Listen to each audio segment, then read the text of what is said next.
What do you think about Valentine's or? Mostly probably love.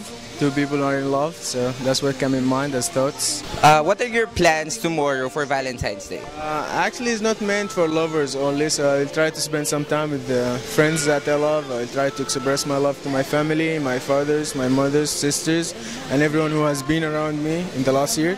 So I'll just try to be nice to people around me. What about the women here in the Philippine Women's University? You find someone very attractive or you have a crush on a girl here? No yet. But But you find them pretty, right?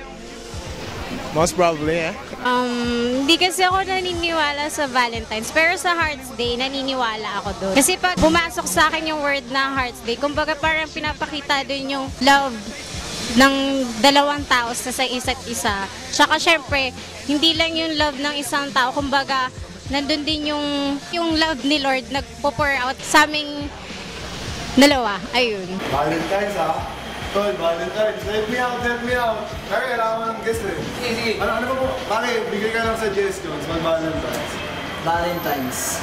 Ano ba mga sa isip natin? Ang Valentine's ay Para kanino?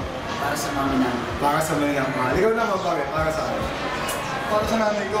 Kasi ito yung sa akin. Ang Valentine's kasi, para sa mga full of surprises, sa mga bagong memories na gagawin nyo. And guys, huwag kayo magpapatalo sa mga babae. Dapat mas ma-effort kayo kasi talo ng ma-effort ang guwapo, ang pogi, ang cute, ang mabil at ang macho.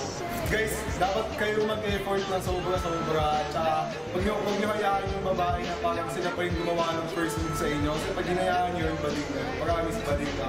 Ayun, bading ka. Ayun, yung Valentine's.